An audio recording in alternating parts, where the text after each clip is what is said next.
But hypothesis testing is a really important idea because it's kind of the culmination of the scientific method. So I might choose to remind you about this over and over again as we get towards the end. But the scientific method is when we say, okay, we're going to ask a question, something that's important to us, something we want to find out. We decide on a null hypothesis and an alternative hypothesis.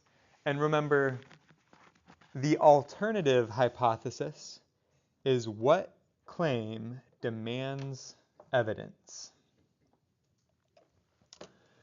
So the difference between the null hypothesis and the alternative hypothesis is that the alternative hypothesis is the claim that demands evidence,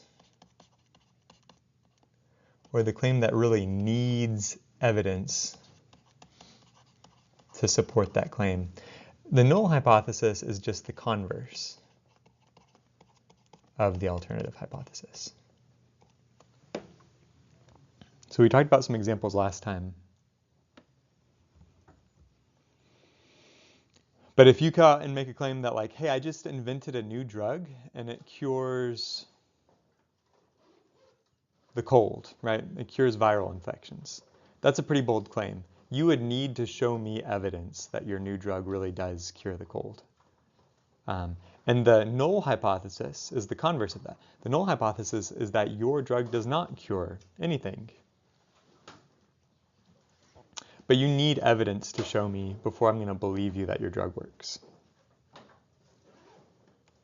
Step number 3 is you decide how much evidence is required. This is called the level of significance. You got to decide on the level of significance. Step 4, you design an experiment, or you design a survey, you design a study that is going to gather the evidence. You decide on all of the details. You record and publish what those details are of your plan. You say to the whole world, hey, this is what I'm planning to do. This is who's funding my research. This is the level of significance I'm going to require before I come to a conclusion. This is the intended sample size. These are the methods I'm going to follow.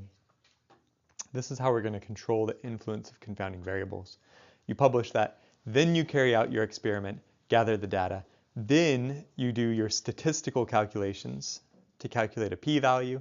Then we compare the p-value against the level of significance. That tells us whether or not we're allowed to make our conclusion in favor of the alternative hypothesis or in favor of the null hypothesis. And then the last step is we're going to publish our conclusion. And you also publish your data and everything else you did. So some really important definitions are null hypothesis, alternative hypothesis. Level of significance, remember, is the maximum probability you're willing to tolerate for making a type 1 error. A type 1 error is making an incorrect conclusion where you favor the alternative hypothesis when the alternative hypothesis is false. The p-value is what we calculate at the very end of a hypothesis test, and the p-value tells us what's the probability that we've made a type 1 error. So we want a really small p-value. If our p-value is less than the level of significance, then we conclude in favor of the alternative hypothesis. If the p-value is greater, then we do not. We make a conclusion in favor of the null hypothesis. And so I showed you these little tables because they help me kind of visualize what's going on.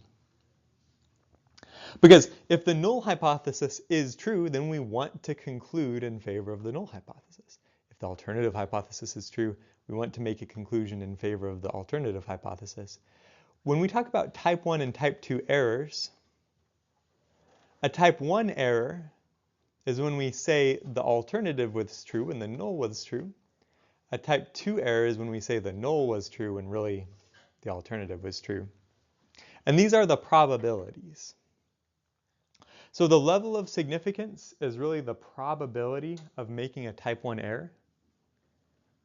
We use a little lowercase alpha for the level of significance. When we use a little lowercase beta, that's the probability of making a type 2 error. And we say the power of a particular hypothesis test is the probability that we correctly make a conclusion in favor of our alternative hypothesis when that's in fact true.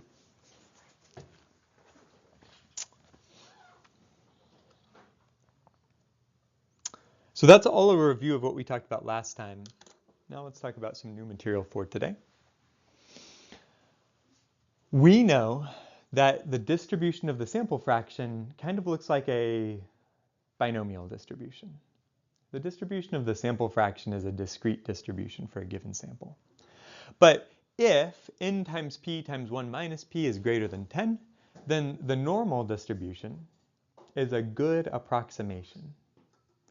Even though it's not exactly true, it's a good approximation. We say the normal distribution is an adequate model for the distribution of the sample proportion. So if I want to start making a hypothesis test about a difference between two population fractions, I'm thinking about the difference between two normally distributed random variables. So let's let capital X be a normally distributed random variable, let capital Y be a normally distributed random variable. And so I'm going to call the means mu x and mu y, and their standard deviations are going to be sigma x and sigma y. And so, again, assuming that these are normally distributed and assuming that they are independent of one another, then the difference, I'm going to use capital D for difference, is just one minus the other. And that difference is now a normally distributed random variable where the mean of the difference is going to be mu x minus mu y, and the variance of the difference is going to be what I get if I add the variance of x and y. We're not going to prove this because that's a different statistics class. This is intro stats, so I'm not going to prove this to you necessarily. But what if I wanted to calculate a z-score for this d random variable? Well, I would take the outcome minus the mean divided by the standard deviation.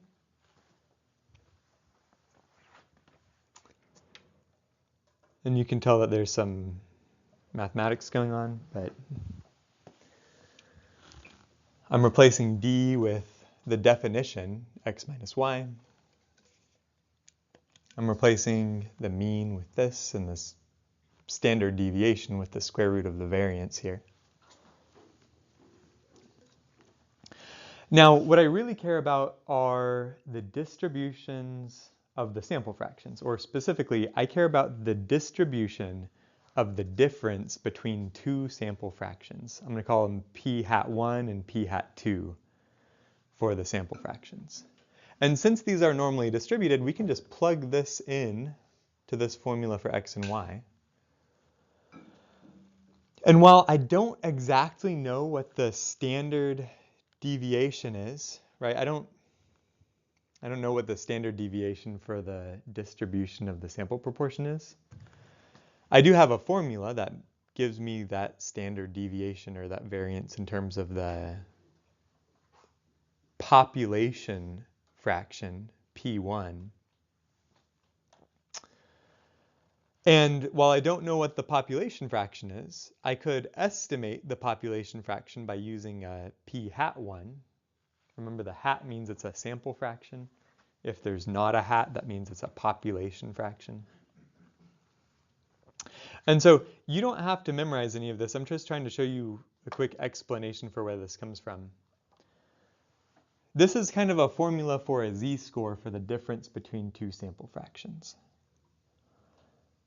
Now, in most of these hypothesis tests that we're going to make about two population fractions, we're making a statement like this. This is an example. In a drug effectiveness trial, we want to find evidence for the claim, users given the new drug experience fewer symptoms than those who were given placebo. So if you come up with a drug that's supposed to cure the cold, one claim you could make is that, like, users given this drug have fewer cold symptoms than users who are given a placebo, or subjects given a placebo. That is a claim that we're making about two population fractions. One population is the population of people using the new drug. The other population is the population of people who do not use the new drug, who are given a placebo. And the fraction we're talking about is like what fraction of that population is experiencing cold symptoms, right? So there's two fractions, and this statement is making a claim about those, that one fraction is going to be greater than the other. And so if I say my experimental group is group 1, the group of drug users is going to be group number 1, and the placebo, or the control group, is going to be group number 2, then the population fraction of people experiencing symptoms is going to be P1 for group number 1, and the population fraction of people experiencing symptoms is going to be P2 for group number 2. My claim, my alternative hypothesis that I'm trying to provide evidence for, is that P1 is less than P2. I need to find evidence to show that is true. The converse of this would be that P1 is greater than or equal to P2, so that one of them is true and the other one is false.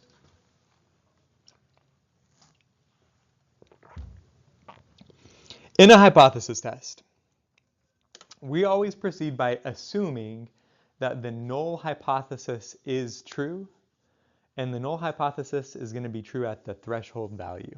So look at the threshold of that null hypothesis. Sort of the threshold value, when I say greater than or equal to, is going to be the equality part. At the very edge, where we switch from the null hypothesis to the alternative hypothesis, we say P1 equals P2. So in the base case, let's assume that P1 is equal to P2. And if P1 is equal to P2, the sample fraction P hat 1 and the sample fraction P hat 2 are both statistics that are estimating the same fraction. We're going to call that fraction P, and then the estimator, or the best estimator we can make, we're going to call it P hat. This is called the pooled sample fraction. I use the word proportion, but I should use the word fraction to be consistent. Really, fraction and proportion mean the same in this case, but I'll try to be as consistent as possible.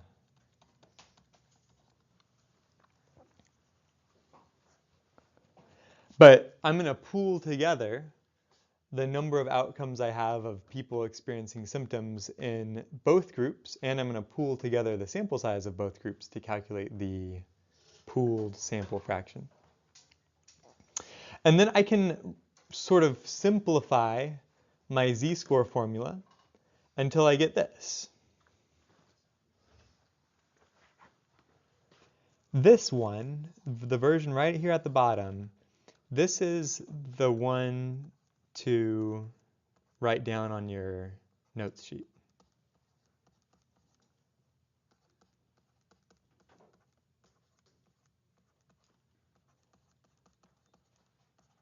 The 8.5 by 11 page of handwritten notes you can bring in for a test.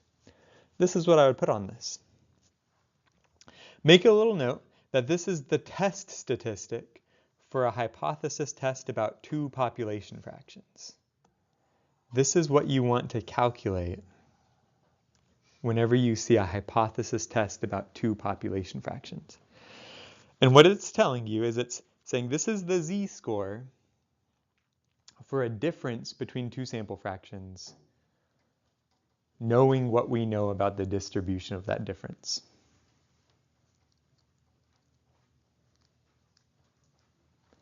And once we've calculated this test statistic, we can convert this into a p-value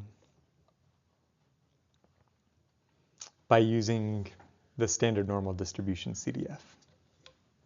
We use that lookup table. Questions so far? Okay, maybe we want to see an example of like what are you actually going to do?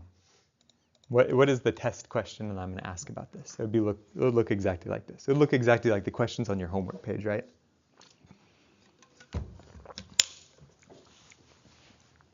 So this says the proportion of Nasonex users who experience headaches as a side effect is greater than the proportion of non-users who experience headaches. Because think about this for a minute. If I did a trial and I got 2,000 people using Nasonex, and I asked them, hey guys, are you experiencing headaches? I'm going to get some people, who knows, a few hundred of people saying, yeah, I'm experiencing headaches after using this Nasonex. That doesn't necessarily mean that Nasonex is causing the headaches, though. Maybe they just have headaches for some other kind of reason, right? Maybe their headache is from an existing condition, a pre-existing condition. Maybe it's from caffeine withdrawal. Maybe it's from alcohol use, whatever.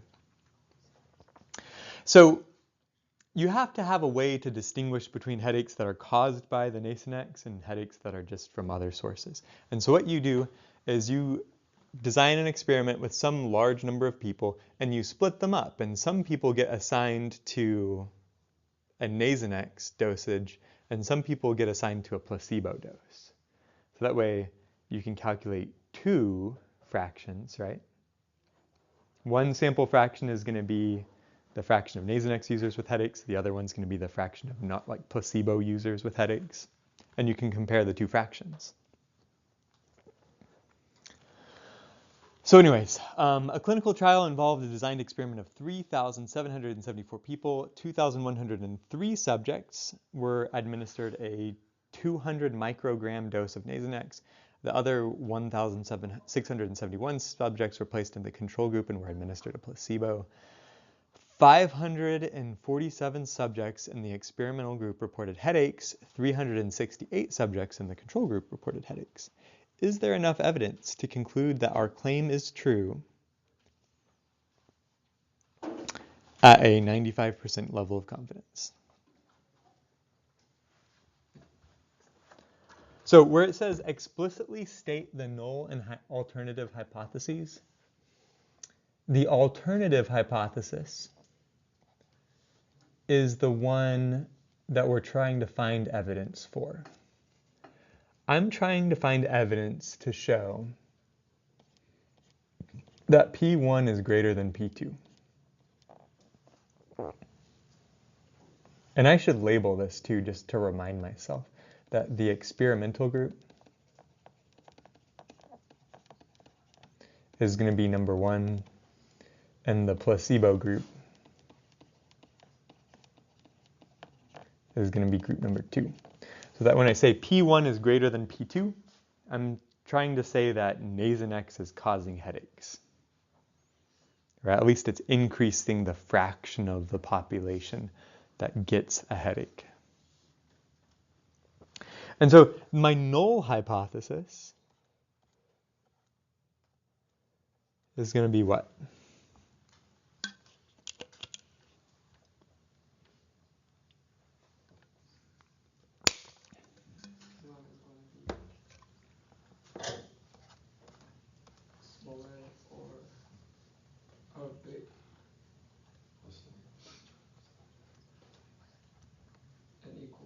Yeah, very good.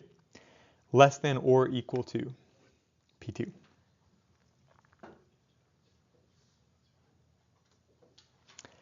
Explicitly state the level of significance.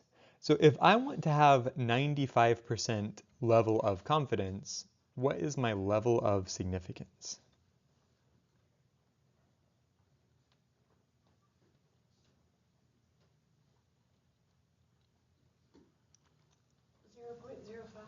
Yeah. 0.05. The way you find the level of significance is you take the level of confidence you're trying to get, divide by 100, and then I get 0.95, and then take 1 minus 0.95 to get 0.05. And that's my level of significance. Is there any evidence at all in favor of the alternative hypothesis? Well, what this question is asking is, let's calculate P1 hat which is the sample fraction for experimental group number 1. And that sample fraction is going to be 547 divided by 2,103.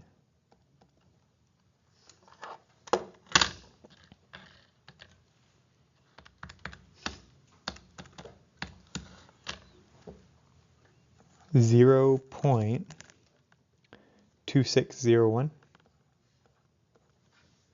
And then we'll calculate P2 hat.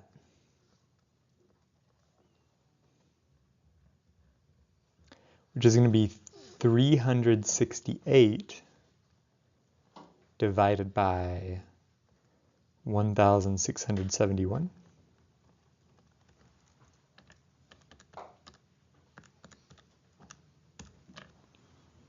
And I get 0.2202.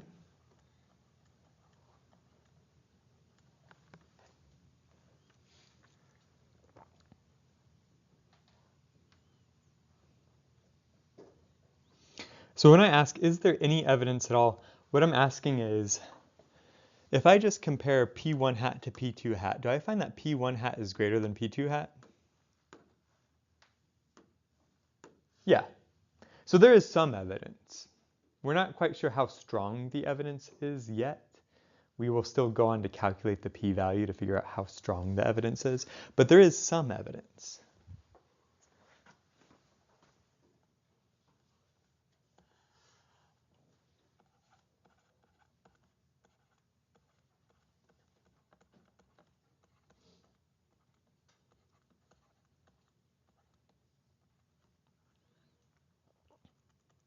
The next question is to calculate the test statistic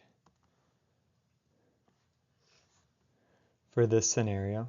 So my test statistic has that formula that we would write down on our 8.5 by 11 page of handwritten notes. It was something like P1 minus P2 hats, obviously, divided by the square root of P hat times 1 minus P hat times 1 over N1 plus 1 over N2.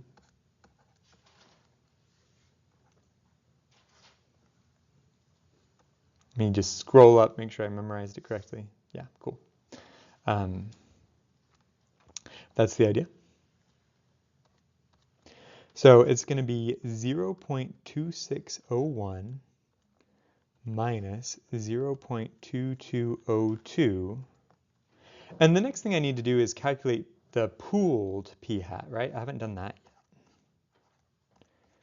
And so the pooled version is going to be 547 plus 368 divided by 2,103 plus 1,671.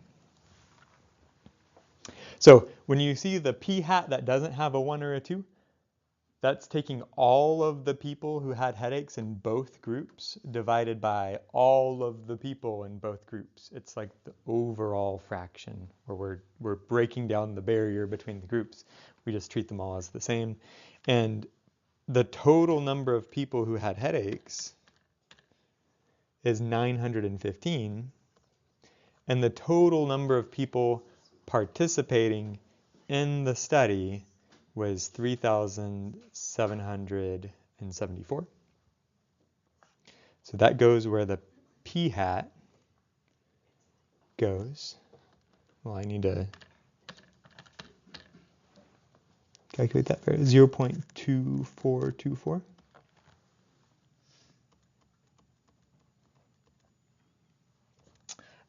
Times 1 minus 0.2424.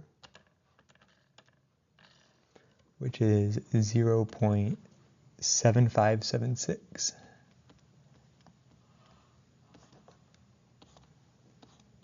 Times open parentheses 1 divided by N1, which is 2103, plus 1 divided by N2, which is 1,671.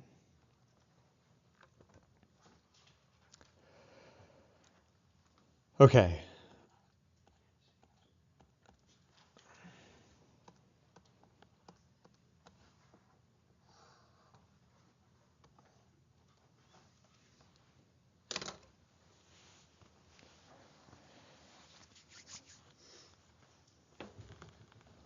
Is this big enough for you to read in the back? Yeah, sorry. There's a lot of tiny numbers here. If you ever don't understand a symbol that I wrote down, raise your hand and let me know. Like, this is supposed to be N2 here. But again, if I ever have sloppy handwriting, you can stop me and ask me.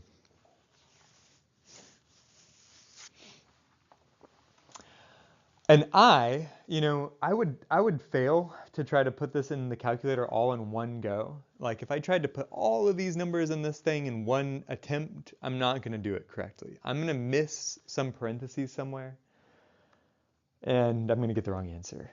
So like personally, if I'm trying to really not lose any points on a test, I'm going to take this just one step at a time. Like I'm going to subtract these two numbers first. I'm just going to do 0.2601 minus 0.2202, just so that I have the numerator.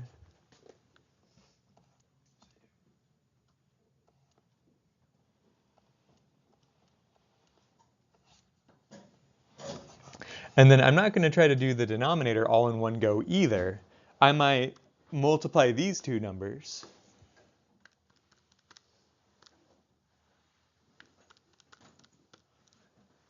So that I can get 0.1836.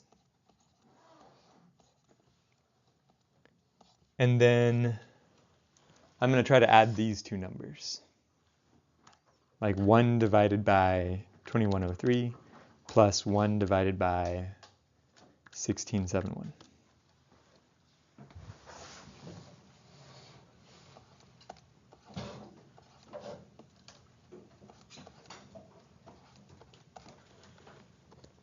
Every time I'm keeping 4 significant figures.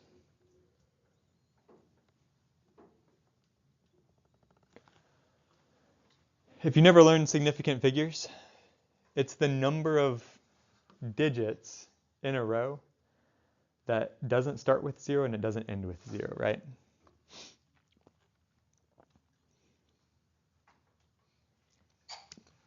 So like this number had more digits after this, but 2424 is already 4 significant digits. I wouldn't just put 0.0010 down though, because these zeros in front don't count as significant figures, but 1074 does count as 4 significant figures. And that way I keep some measure of accuracy as I do this. I'm not excessively rounding the numbers too much. So then again, I'm not going to do everything right away. I'm going to take it one step at a time so I don't make a silly calculator mistake. I'm going to multiply 1836 times 0.001074 and get 0.0001961. And then I take the square root of 0.0001961, and I get 0.0399 divided by 0.01400.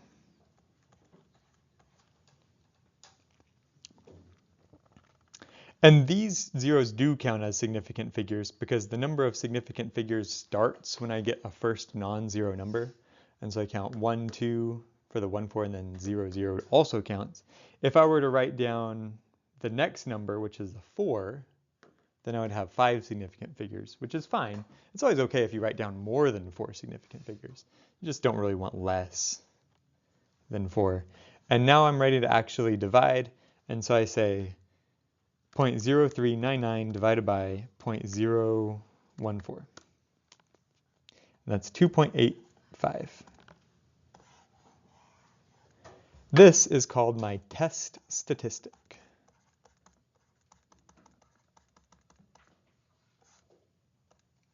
And what this is it's a z-score for what we observe as the difference between these two sample fractions in the distribution of the sample fraction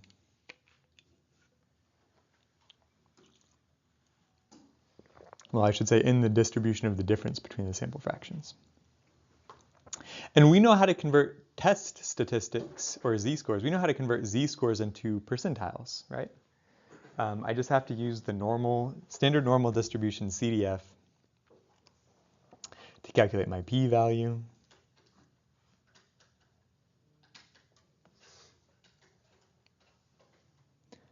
So I get out my table that says standard normal distribution CDF table, and I'm trying to look up the number 2.85. So I get the CDF, and I'm looking for 2.85. Here's 2.8. And then here's the plus 0.05. So the number is 0.9978.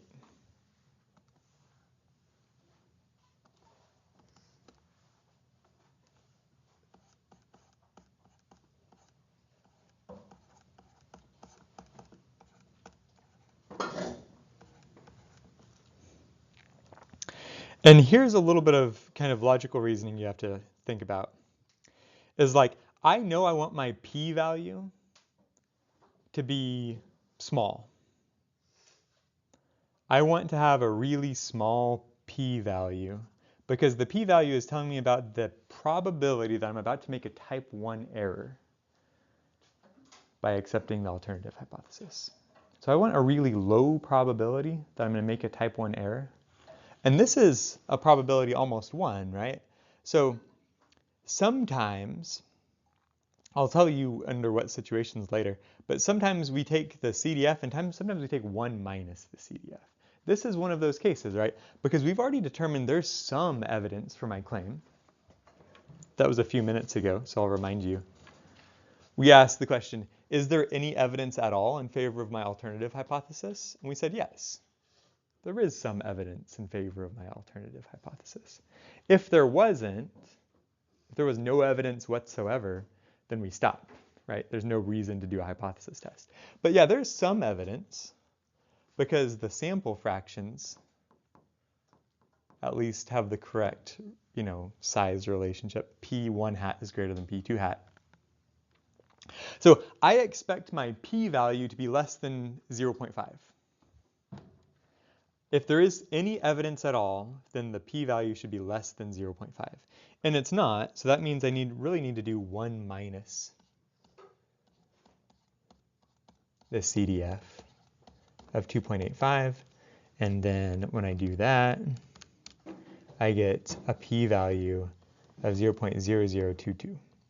And that looks a lot more like a p-value. And then we ask ourselves the question, is this p-value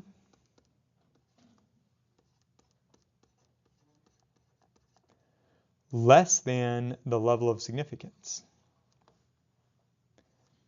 Is 0.0022 less than 0.05?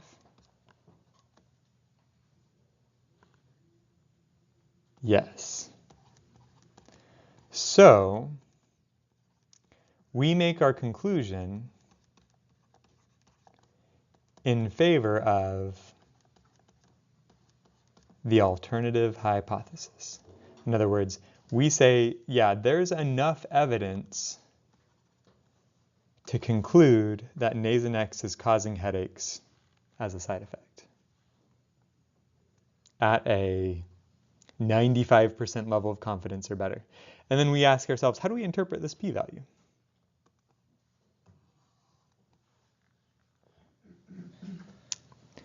Well, 1 minus the p-value is 99.78%.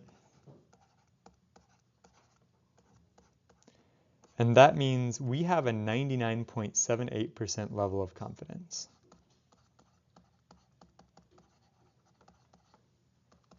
In the alternative hypothesis. Remember, the p-value is the probability that we're making a type 1 error. And so 1 minus the p-value is the probability that we're not making a type 1 error. So it's the probability that the alternative hypothesis is correct. We have a 99.78% probability our alternative hypothesis is correct. So that's our level of confidence.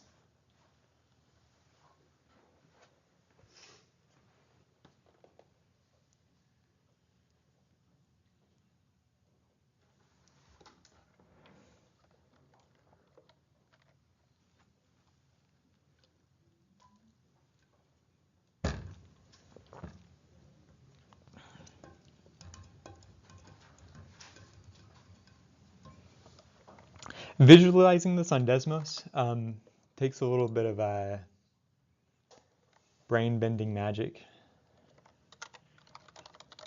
I'll try to explain it, but our mean is going to be 0. Our standard deviation is going to be this value 0.014, which makes a distribution that's a little bit hard to see, but we'll fix that.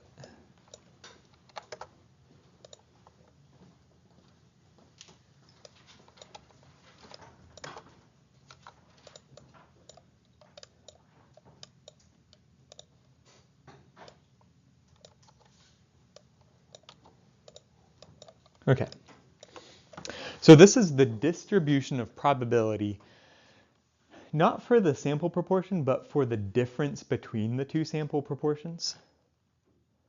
And we start by assuming that the null hypothesis is true, which means the sample proportions or the population proportions are the same, and that means the mean of this distribution is at 0. There will be 0 difference between them if they're the same. And then what we're saying is now we've observed a difference of 0.0399.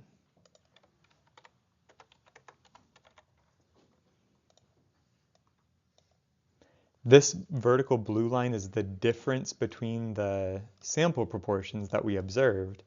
And what the question is asking, like when we say what is the p-value, we're asking what's the probability that we get this difference or something more extreme than the difference if this is really the distribution. And geometrically, that's the same question as asking what's the area under the red curve to the right of the blue vertical line.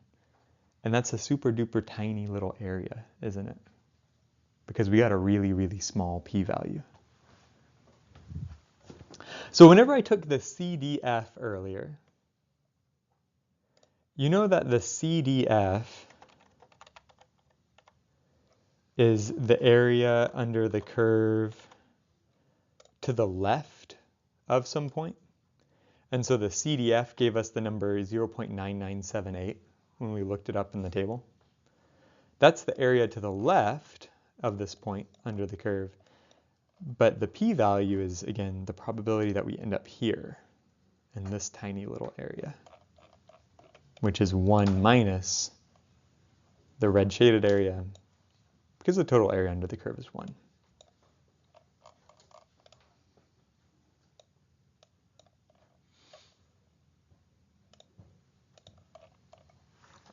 Okay, we're almost done.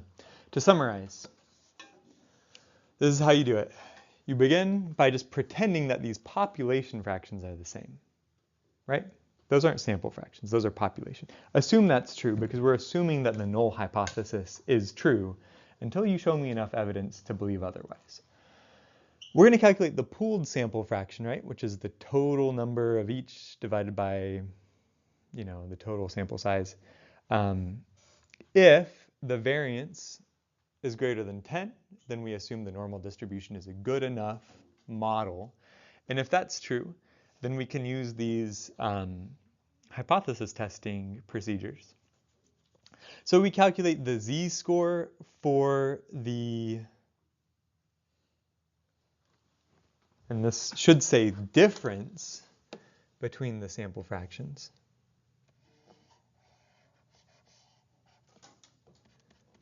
We calculate the z-score for the difference between sample fractions. And this is our test statistic that everybody wrote down a moment ago. So you got to calculate that. That's kind of a pain. But once you get your test statistic, we are going to be able to calculate the p-value by taking the standard normal distribution CDF of the test statistic. And sometimes we take the CDF and that's the p-value, just the number you get from the table. And other times, like the example I showed you, the p-value is 1 minus the CDF from the table. What's the difference? We're going to use 1 minus the CDF if our hypothesis that we're trying to provide evidence for is that P1 is greater than P2. But if I was trying to provide evidence for the claim that P1 is less than P2, that's how I get a different formula for my p-value. So depending on your alternative hypothesis, you'll get one formula or the other for your p-value. This might be another thing to put on your 8.5 by 11 page of handwritten notes, right? That way you know how to calculate the p-value. And remember, we want the p-value to be really small, and if I want the percent confidence in my alternative hypothesis, I take 1 minus the p-value and then multiply by 100%.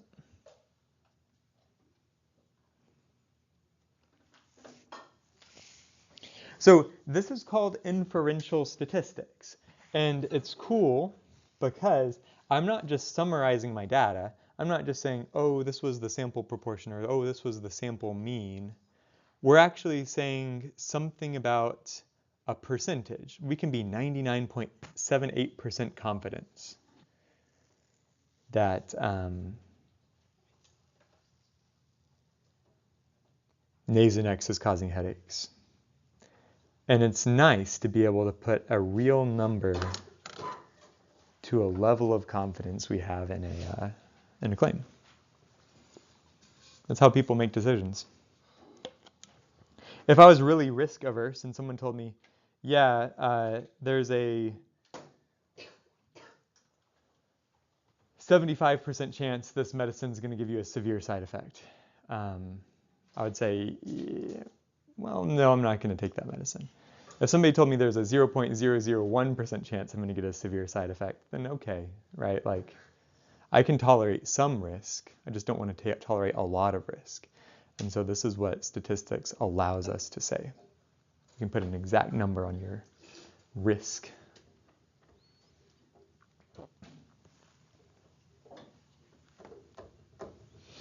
Any questions? So the p-values is determined by, is this all if we can apply the normal distribution to it? Yeah. This is only that and that. It's not like Right, because the CDF is the standard normal distribution CDF. Yeah. And so that wouldn't work if n times p times 1 minus p is less than 10, right? Because if it was less than 10, then the normal distribution is not a good approximation, and then we shouldn't be using the normal distribution tables in that case. Do we already know how to do it if it's not normally distributed? No. We don't know. And we won't do that. Not in this class, no. Okay. You won't ever find a problem that's about hypothesis testing where your fraction doesn't satisfy the normal criterion. Yeah. Good question. Okay, do you guys want to be done early, or do you want to work another homework problem? I guess you can choose. If you've got somewhere to be, then you can go ahead and go. But if you want to see me work another problem from your homework, then you can stick around and I'll work another problem from your homework.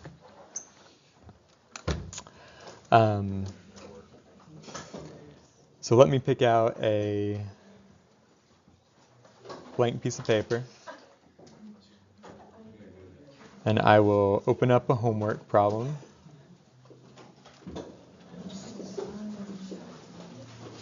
Which one would you like to see? We already did problem number 1. Do you want to do problem number 2, 3, or 4? I don't know. They're all the same. 3? Okay. Exercise 3. Y'all have a good day. In a study, we find that 182 out of 250 Starbucks customers surveyed in Montana prefer iced coffee over hot coffee.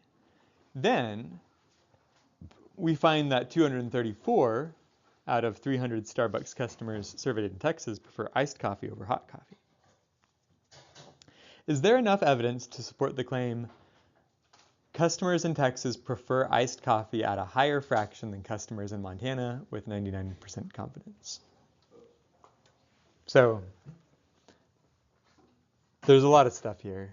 I'm going to go ahead and see if I can split my screen. There we go.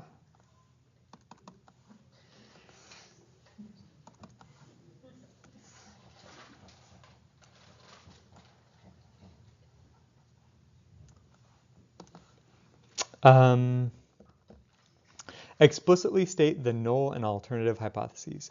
So my alternative hypothesis is what we need evidence for. Let me go ahead and name the groups for you. Let's call Montana group number 1 just because it shows up first in the problem.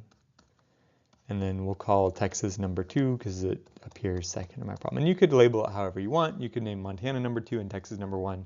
It doesn't matter to me or to anybody else how we number these. What's my alternative hypothesis then? We would say P1 is blank than P2.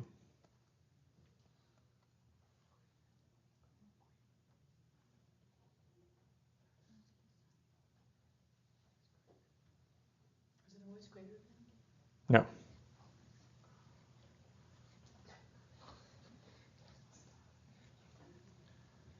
Oh, okay.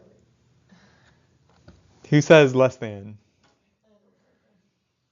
Who says greater than? Is it whichever one prefers? So you need the evidence for preferring it?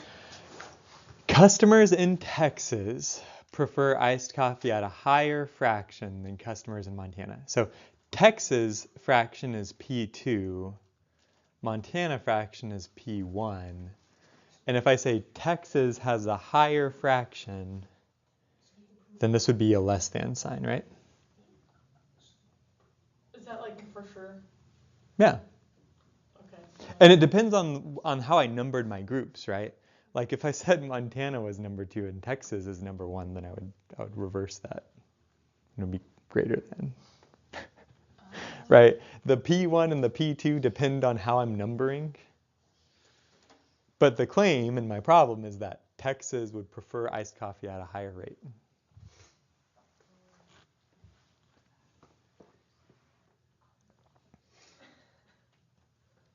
So what's my null hypothesis?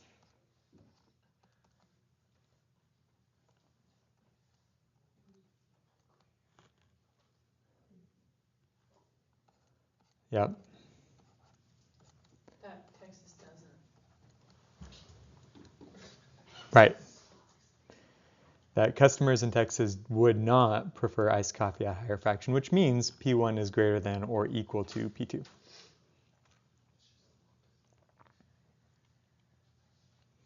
So that's the first part, explicitly state the null and alternative hypotheses.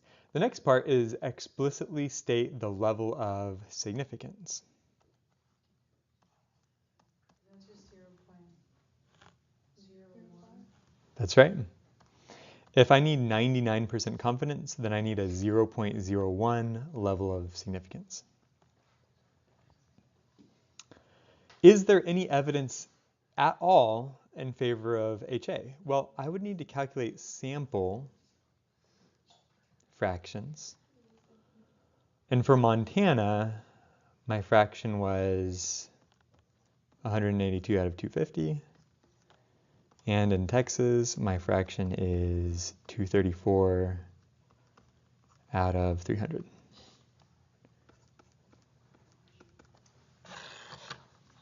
Wait, what are you calculating? Oh, you're calculating both.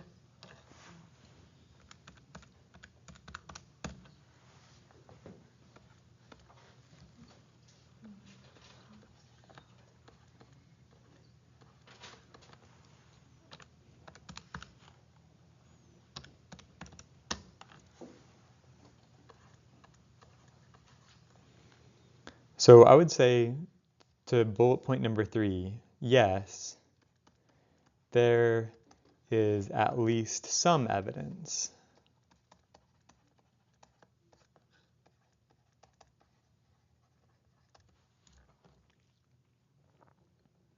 that because there's a slight difference in the p hat between them?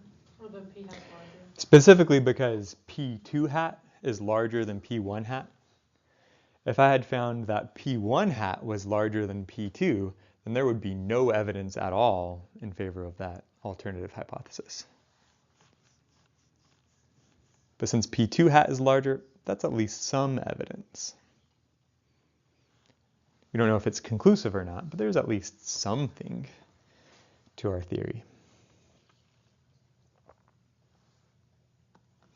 And, you might get smart and think, well, Dr. Mach is not going to make the answer to this question no. Because if the answer to this question is no, then you would stop right there. You wouldn't continue finishing the problem. If there's no evidence whatsoever, then why would you bother with the big, long calculation? So when you see this on a test, the answer is going to be yes. But what I want you to do is I want you to show me the sample fractions and demonstrate to me that there's some evidence. Okay, bullet point number 4 says calculate the test statistic. And so my test statistic is the really big, ugly formula.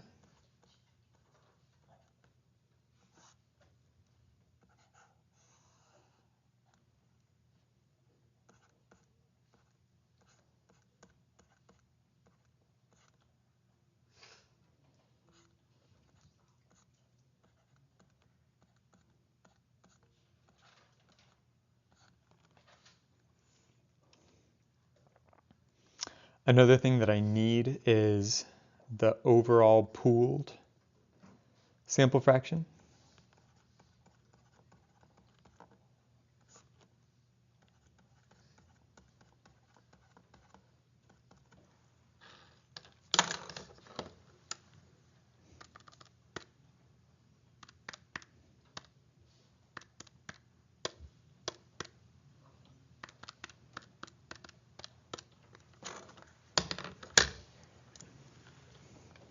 And a way to quickly check that you got the right pooled fraction is it should be between P1 and P2 hat. It should be, in this case, 0.7564. And like I said, I always just mentally check, is 0.7564 between these two p hats? It should be.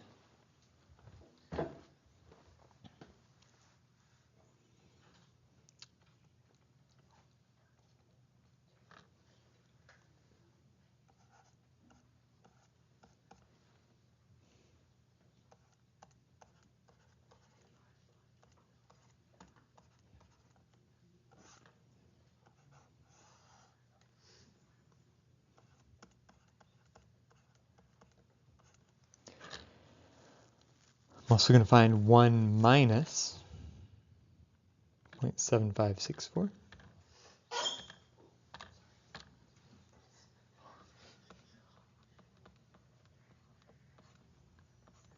And this is 1 divided by 250 plus 1 divided by 300.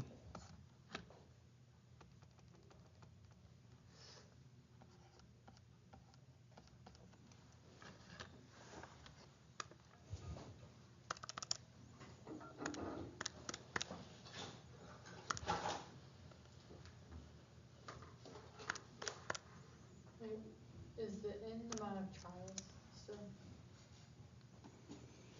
N is the sample size. And we have 2 samples. The sample from Montana was 250 and the sample from Texas was 300.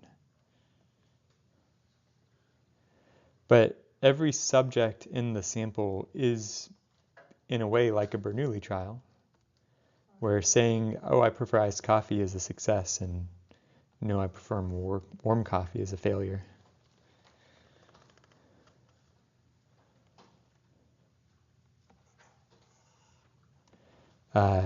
So let me multiply 0.7564 times 0.2436.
Okay, so try that on your own, in your own calculator, and see if you get what I get. But I got a z-score, or a test statistic, of negative 1.415. So then we take the p-value, and so we're going to look up in the CDF what negative 1.415 is. Here's my CDF. Negative 1.4. That's also, we're going to have to round to use the CDF, because I think I get 2 digits after the decimal on that table. So we'll call it negative 1.42.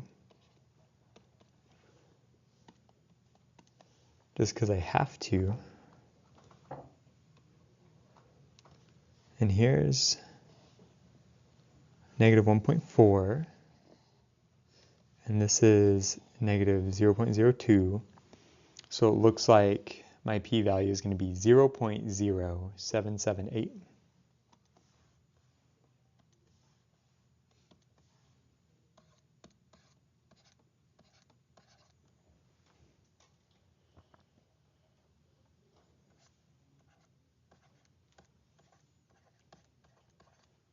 If I got a really big p-value, like 0.923 or something like that, I would probably think that was wrong, right? If I got a giant p-value that's really close to 1, I would probably think that's not right. I need to do 1 minus the CDF to get the real p-value, because I determined earlier that there's at least some evidence. And if there's at least some evidence, I expect my p-value to be less than 0.5. Another thing you could do is you could also just write down this and think, well, which one was our alternative hypothesis? Did we say P1 greater than or P1 less than? Less than. So if the alternative hypothesis is P1 less than P2, the p-value is just going to be the CDF at the z. So that's what we found. Calculated the p-value. We need to compare this against my level of significance, which we decided was 0.01. And since the p-value is greater than the level of significance, we say we do not have enough evidence.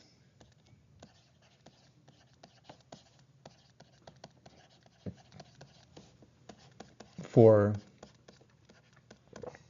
my alternative hypothesis. So our ruling has to be in favor of the null hypothesis in this case. What does that mean? That means we just don't have enough evidence to say that Texans prefer iced coffee more than Montanans. Montanans? Montanians.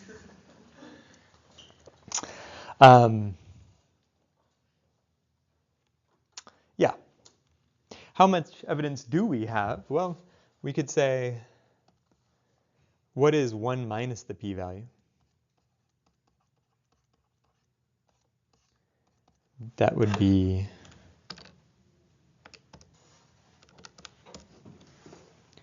.22%.